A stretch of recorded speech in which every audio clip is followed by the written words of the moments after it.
4 p.m. You're still listening to 92.3 Nigerian Info. Good afternoon to you, and you're welcome to Hard Facts and 92.3 Nigerian Info. This time I like us to look at the conversation, the Port Harcourt Refinery. Now, over the weekend, the Punch, Business Day, news platforms reported that the Port Harcourt Refinery had stopped functioning. It had stopped operations, and it wasn't clear why. But according to those reports, the Port Harcourt Refinery was no longer, refining after all the celebration sometime in November. I think the third week of November.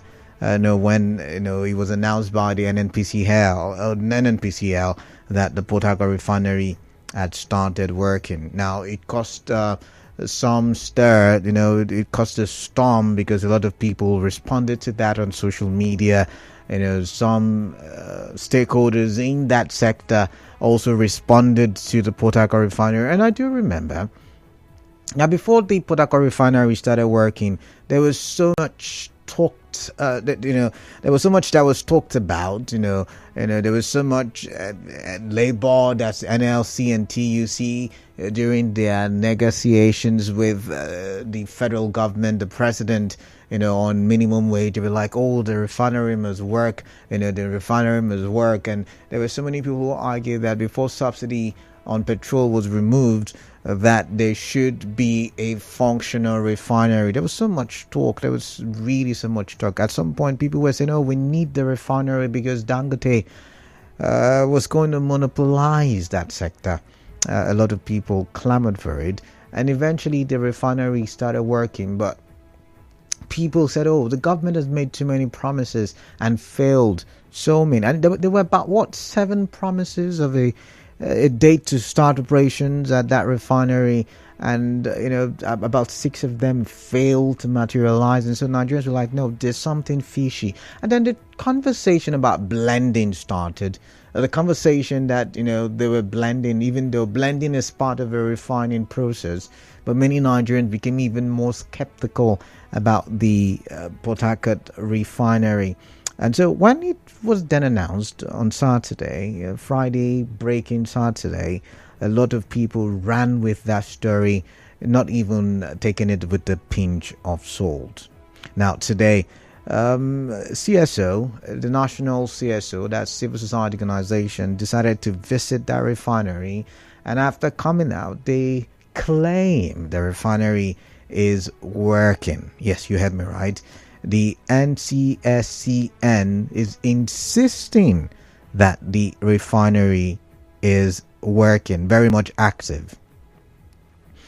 And of course, it should be a cause for concern, because 1.5 billion US dollars of Nigerian money was used to, or should I say of taxpayers' money, was used to refurbish that refinery, and it's not even working at the 100% capacity. The last time we were told by the NNPCL that refinery was working, okay, they say it's still working, so we can say it's still working at 90% capacity. Now there is also the new section of that refinery that we have been promised will come into operations in no distant time.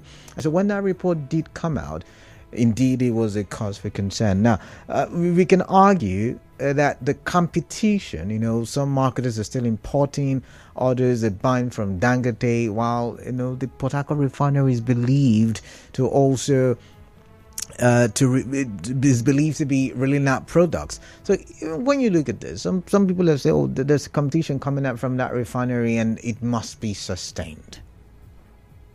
So if the CSOs or is it the CSO that went there and confirmed that the refinery is working, and if their story is true, the first question is, why are Nigerians eager to see the refinery fail?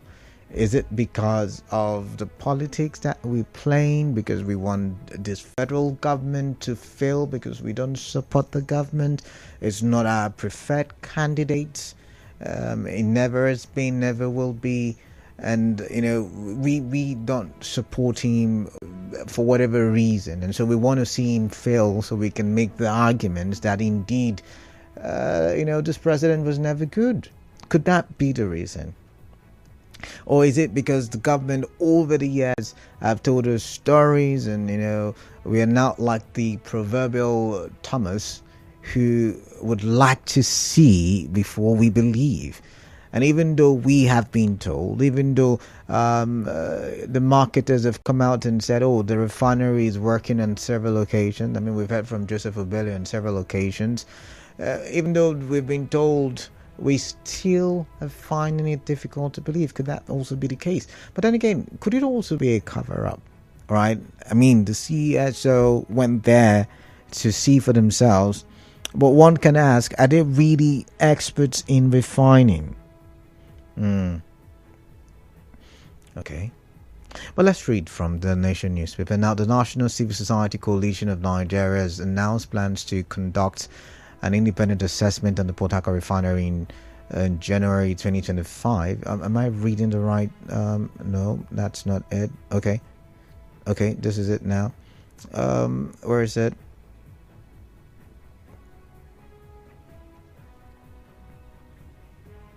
Okay, for some reason my network is slow, but I'll read the article very much later. But I want to get your thoughts.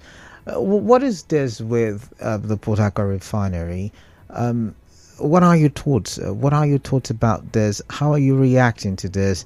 And are you one of those, thinking this refinery can never work? I'd like to get your thoughts quickly before the commercial break. 0817 923 0002, 0817 923 0003, and 0817 923 0007. Or do you think that we Nigerians are playing bitter politics?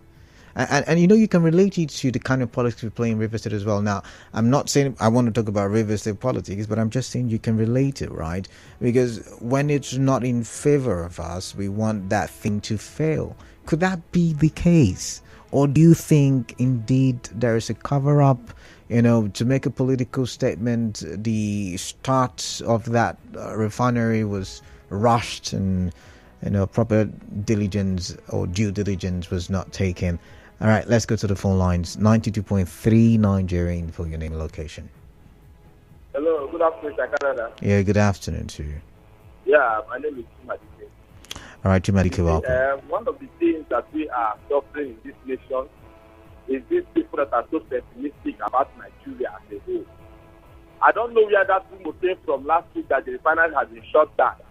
But thank God that you saw what is happening, that the refinery even brought the reduction of fuel.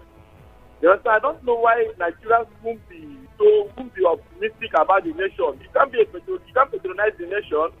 Every time you just want to talk down on the nation, The refinery is working very, very well, and they have announced a new price of petroleum. That's what I'm saying. I'm in Mokuta here talking. All right.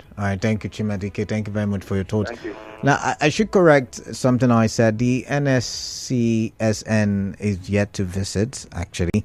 Now, they're saying they will visit in January 2025, but they insist that the refinery is working. So, I was just going to ask the question, were they even professionals that they should be assessing or giving a definitive answer to the question if the refinery is working? But now I've been told that it's yet to go assess that refinery. But then do you think the question is still the same? Do you think Nigerians are quick to wish bad for national infrastructure because their person is not in office? Or do you think maybe there is a cover-up based on the fact that over the years we've been told stories by different governments and the result has been the same?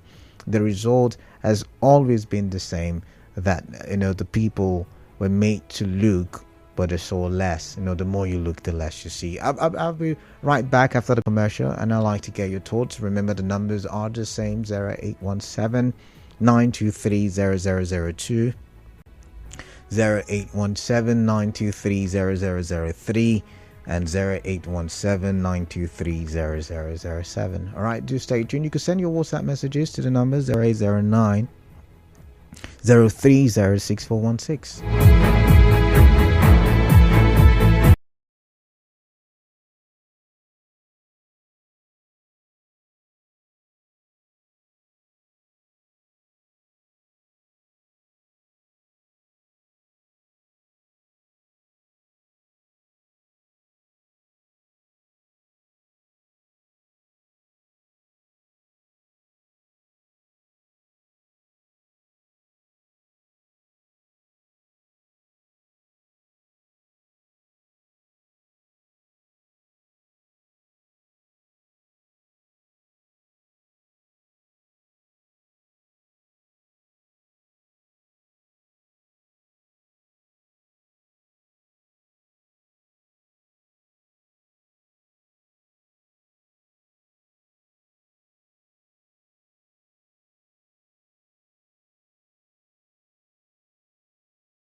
Right, 29 minutes, or should I say the bottom of the hour. It's time for me to get your thoughts in the conversation that we're having. If you're joining us right now, you're welcome. It's good to have you. You're listening to 92.3 Nigeria Info. We're live on Facebook, Nigeria Info PH. We're live on YouTube, Nigeria Info PH, and we are active on X. Now, we're looking at the petrol sector. Not we're looking at petrol price. Remember, there is the crashing price, by a few naira. It's now somewhere around the region of 965 naira at NNPCL petrol stations in Abuja, of course. And marketers, Petron, are saying that they will also reduce theirs in the course of the week. And I'm making reference to that because petrol is very instrumental to every sector: the agricultural sector, the transportation sector, the production, or should I say manufacturing sector, schools, homes. Petrol energy is very instrumental, and right now we're being told that the Port Harcourt Refinery is source for national debate because over the weekend it was reported by some dailies that the refinery is not working, and that we're being told by this, a CSO, a civil society organization, that the refinery is working. But whichever the case, I'm looking at it. What do you make of all of these stories? And I mean, are we saying as a country that we cannot have a working refinery? By the way, you should know that it has taken us so many years, to get the refinery working since 2017. 2 years after Goodluck Jonathan left the office and left the refineries working at 50% capacity, we have used millions and billions of US dollars to try to refurbish that refinery and other refineries, Warri and Kaduna to be precise, and yet we're still having this conversation and we're still on the table discussing the way forward. So I want to get your thoughts. And do you think, for some reason that Nigerians are playing bitter politics and are praying, because there is no statement, by the way, no official statement from the NNPCL. Yes, there's none of that.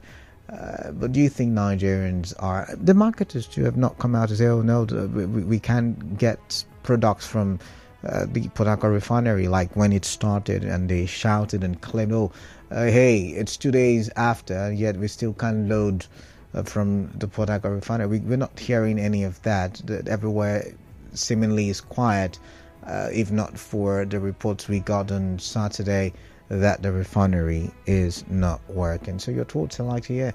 0817-923-0002, 0817-923-0003, 0817-923-0007. WhatsApp number 0809-030-6416. All right, I'm going to take this call. Let's start the conversation. 92.3 Nigeria Info. Good evening, Canada. Greetings to you. Welcome. Obed Chima is my name. Wow. I'm calling from Port Harcourt. Obed, turn off your radio set, please. Thank you. Canada, if you ask if Nigeria play visa politics. Yeah, visa politics. Especially with the refinery. Yeah. Exactly. Canada, I am belong to the school of thought, those who are optimistic. You understand? Mm. And I believe Nigerians, my fellow Nigerians, are optimistic too. Okay. But I tell you, Canada, will you blame Nigeria if they are pessimistic in anything that has to do with the current state of the refinery? You said there initially, you said there is no statement coming from NFDC. What we see in other nations, if something happens, information statement will be coming from that body to tell the people, so that the people will have a mindset that look, this is what is coming out from this agency. So any information, they may undermine it. So will you blame Nigerians if they are pessimistic, they are bitter, in fact they don't want to believe anything that has to do with this refinery? Are you going to blame them? You can't blame them. You understand? because of what they have passed through over and over again. Do you know how many times Nigerians have been promised that this refinery was going to come on stream? Has it come on stream? You understand? If a Kachuku, December, how many times? Oh, it's going to come up January and all that. So Nigerians are frustrated. So if they tell you that, look, any information they are holding on right now, you understand? You can't blame them, because that is how our agencies are being run here. Right. Nobody gives information. Right. Nobody cares. And we heard that in other nations, if there's interruption in electricity, there will be an information. Have anybody ever informed you if they want to seize life and take life for a moment? No. So I do not blame Nigeria if they are pessimistic or they are bitter. Thank you. All right, thank you very much. I'm going to try another call. I missed that one. Do call back if you can. But then again, what are your thoughts? Bitter politics, or do you think for some reason Nigerians are pessimistic, or could it also, like the last caller said, that it's the kind of politics that we have played over time? 92.3 Nigerian for your name, your location, your contribution. Canada. Yeah, welcome. Yes, this is Lawson calling from here. Lawson, welcome. We Nigerians, we play politics too much. Our problem is politics. We take politics to the extreme. That's what we do in this country, especially when someone else is on the saddle and it is not somebody we supported or we voted for. We feel that whatever it is they do is bad, is wrong. The marketing that we are talking about, it happens more with even the president, the federal government. You know, even clearly when you come out and say something, they will say no, it is a lie. They will say, oh, this one is not true. They will fabricate so many stories. You begin to wonder how they to even know. Sitting down in their houses.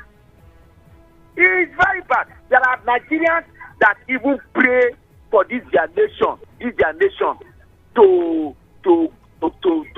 be bad. It is as bad as that.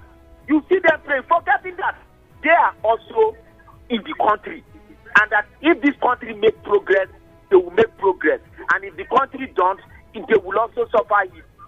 They forget that, and then also forgetting that whoever that is on the saddle is 4 years, 5 years, 8 years, and the person is gone. But they pray against their nation. Pray, keep praying. See, let me tell you, when your nation is at peace, you will also enjoy peace. All right. If your nation is not at peace, you will not enjoy that peace. They don't know that at all. All right. Whatever it is you wish is what you get. I always tell them, even when you were at the other side those days, I was always telling you, I said what you pray for, it is only you that will receive it. Other Nigerians will not. Those Nigerians that are thinking positively, are optimistic, will receive what they are thinking of. When Lot, not Lot, when Isaac, he was in a land, there was famine, there was hunger, so much on that land. Isaac did not suffer from that famine. Isaac was able to drink from it. When he drinks, he was eating. Why? Because Isaac was a positive man. All right. We should learn Lawson, to I've got to go. That is just the simple truth. All right. Thank you. Gradually, yes, government sometimes can promise and fail. But that doesn't mean that the thing will not come to fruition. All right. You understand? Lawson, I've got them, to go. It is about politics. And until we stop playing this bad politics, I can tell, look at River State. Lawson, I have to go. But pointing it out is a problem. All right, then. So for me, I don't know, but let us change. We need to change. All right, thank you very much. I've got to go. My attention has been drawn to a communication from NNPC, and that is a statement released on Saturday. I must have missed it. And the corporate communications officer, NNPC Limited, Olufemi Suneye, in Abuja on Saturday, saying the refinery is fully functional. So if the NNPC is saying, then that civil society organization who is yet to go assess it is also saying. But then we had the reports from the Punch and the Business Day. Their reporters said that they visited or reported that they visited the refinery and there was no action, no movement, nothing. Trucks were loading and the installation of the refinery in this case is not working. So I've got a question. Could it all be that the celebrations and all of the news reportage from sometime last month, I think the third week of last month, was all for show, another failed promise from government? Or could it be that Nigerians are really pessimistic and do not have any faith at all in their leadership and are also wishing the worst for the country? All right, Godwin from Samadi, welcome. You are asking whether Nigerians are playing bitter politics or not. I will tell you 100% that Nigerians are playing bitter politics. Tell me about it. Very good. If it is coming from this other side of the world, they believe that those ones are not qualified. There is nothing those ones will do that they will support it. Are you not seeing it? Is it not facing us? That this side of the people are not even meant to be in such positions. It is real. It's just that we cover things so much in this country. We believe that these people are not qualified. It is only those people. I will support this one. Is the one that is supposed to be at the head of affairs. When Jonathan fixed the price of fuel at the rate of 87 naira, do you know there were people in the north that protested against it? They were very much against it. It was in this country we're saying it. But it's that we are not telling ourselves the truth. What is killing this country is exactly that some people believe these other people are not qualified. That is it.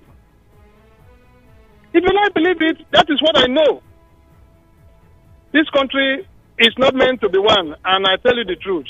That is the simple truth. Right. Thank you very much. All right, thank you very much. I've got Meryl from Okrika. Meryl, welcome. What is on your mind? I'd like to hear from you. Hi, KDB, good evening. Good afternoon, sir. All of the above, welcome. Compliments of the season. Yeah, same to you, Meryl. Well, let me paint a scenario, KDB. Now, if there's an uncle, that stays with his elder brother, and every time he's going out, he will promise his elder brother's children that when I come back, I will get you to the seat. So whenever he comes, he will put up one story or the other, If you get to a point, every time these children, as he's going, they'll start gossiping. In fact, they will start, as he's going, he promise, they will just, among them, they will gossip that, I beg, that he will not break. That does not mean they don't have faith or something. So if I'm skeptical about my leaders when they come out and say something, when over the years they've been promising and failing, and they will set up and they will collapse and all those things. If I'm skeptical, does not mean that I wish those infrastructures bad. Okay. Or I don't want the things to work. I don't want the system to work. It's just the way our leaders have programmed our minds. They are the ones that made us who we are. They are the ones that have made us, kept us in a state of hopelessness and faithlessness. So that does not mean the refinery. Meryl, let's talk solution. To change the narrative and exactly where I was going now. Do you think we should sell the refineries, maybe lease the refineries out for a couple of years so that it can be more efficiently managed? Leave it to when, KDB? Leave it for it to be more efficient. You could give it out for maybe 30, 40, 50 years to be managed by any private. So you mean to lease? Lease out. KDB,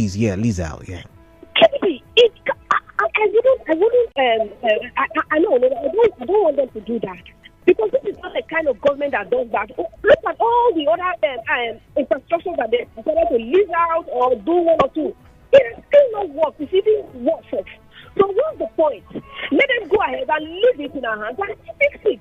And Then fix it. They can do it. They don't want to do it. And that's the problem. All right. When they come up and say, hey, it has worked, these are Nigerians to come out and say, are you sure? Are you this? Are you that? So, no reason they should go ahead and fix it. This is unfixable. They can work. You know, they can. For me, if they want to even leave this out, I will suggest expatriates, white, or leave it to foreigners. Let foreigners come and take care of it. All right. Not for them to now leave it to their own different companies. See that all of a sudden they just go set up one company and leave it to themselves. All right. No, All right. we don't want that. Thank you, Muriel. I've got to go. Thank you, Kepi. Yeah, Korea is calling from Igruta. Korea, welcome. What is on your mind? Like to hear from me.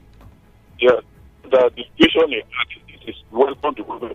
Sorry. I can't hear you. I can hear you clearly. I want to ask you a question. Okay, go ahead. We are here in life when Mandela was in prison, you know the show? For South Africa. Okay. And when that man came out from prison, we saw a lot of change. A lot of change from that place. Now in Nigeria, frankly speaking, I am trying to compare the statement of that man, that Nelson Mandela. I have not seen any leader in Nigeria a statement that unite people. Whether the Martin Luther at that time of Jesus, who was circulating everybody to become peace. In Nigeria, you cannot see because of greediness, because of we go to a place where at the end of the day, it was accidental presidential mission.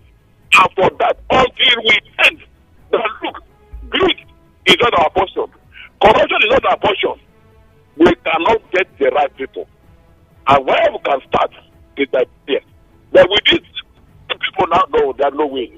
We can't go anywhere. All right. Thank you very much. All right. Thank you very much. So with the set of people we have, we can't go anywhere. Now, I admit about two corrections in my presentation. One, that the NNPCL actually made a statement on Saturday, and that statement refuted the claim by the publications on Saturday that the NNPCL refinery, that's the Port Harcourt Refinery, was not functional. And, you know, in response to the communications man for NNPCL said it is functioning, it is operational. So I'm now thinking of putting that side by side with the publication. By the way, the reporters reported what they saw. They went there and there was inactivity. You know, a refinery that is producing should have trucks, just like we see at Dangote's, should have trucks loading, and there was no loading even though there were about 9 trucks therein. So yeah, that's the conversation, and I'm wondering, could it be with skeptical people? We're always waiting to happen bad news, or could it be the government, you know, is all promise and no action? But then again, do we always wish the infrastructures in the country don't work because our preferred candidate? Like I said, I was looking at what was happening on social media all through the weekend, even up until today, and how Nigerians, we're quick to happen that without taking the story with a pinch of salt. But let's come here. This one says, what's the argument about the refinery working or not working? When we clamored for the repairs of our refineries to douse the impact of subsidy removal, was it about the noise and burning flames meted from the plants into the neighborhood? Let's see the product from the refinery flood the market at affordable price, and nobody will contest the functionality of the refinery. Our leaders should pack these political arguments and let's have peace here. That's from Oyigbobaye Michael. But Oyigbobaye, you should understand that it's a 60,000 barrels per day capacity, so it can't necessarily flood the market like you want it to. But let's hear from Ezekiel. Ezekiel, good afternoon, welcome. Good afternoon, Canada. Yeah, good afternoon, welcome. Talking about shutting down of the refinery, right? Yeah, they said it was shut down, but NNPCL is refuting. Your thoughts? Canada, I don't know if you remember when some of us were talking about abracadabra of the fixing of the refinery in Port Harcourt. This is why the citizenry have lost their confidence in government, specifically the federal government and its agency concerning the refinery.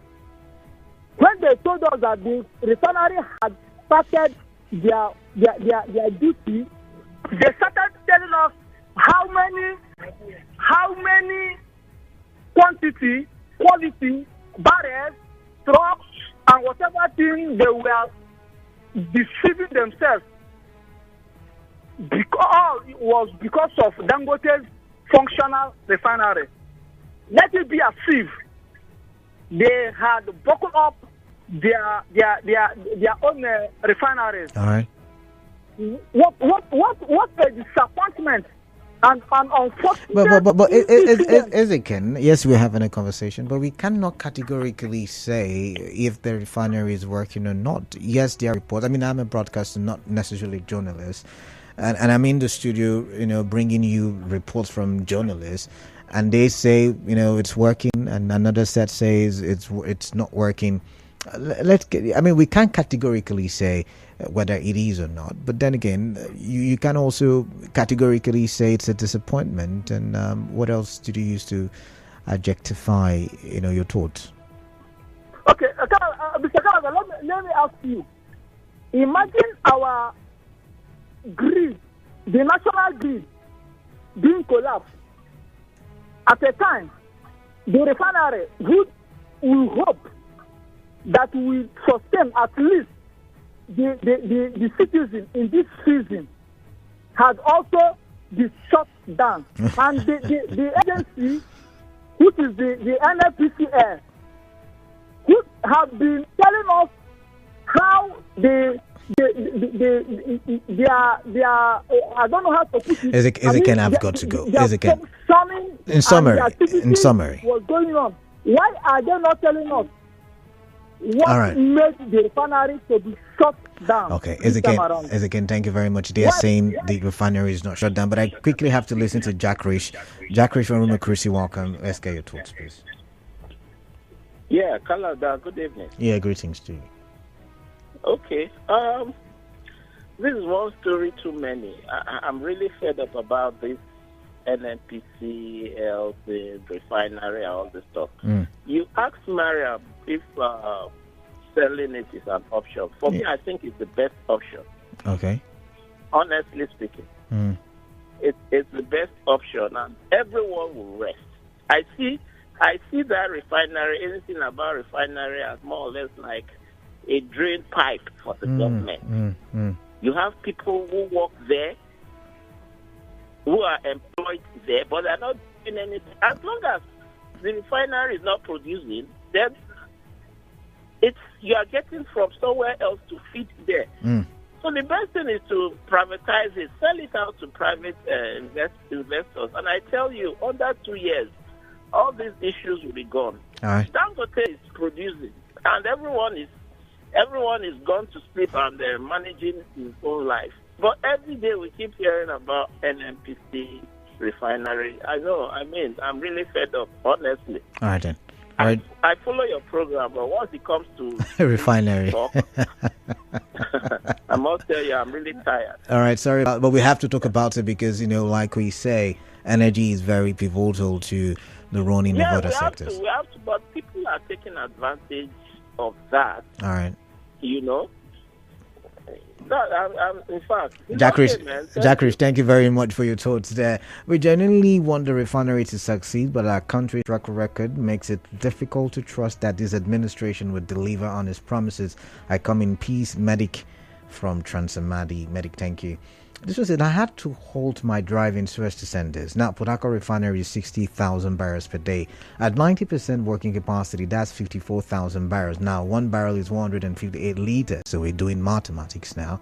And then he says, so 54,000 barrels is about 8,532,000 liters. Now, 45% of crude is PMS, 29% is diesel, 11% is kerosene. So 45% of 8,532,000 is 3,849,400 liters. And then you say one tanker of fuel is 33,000 liters. So this is 116 tankers of fuel.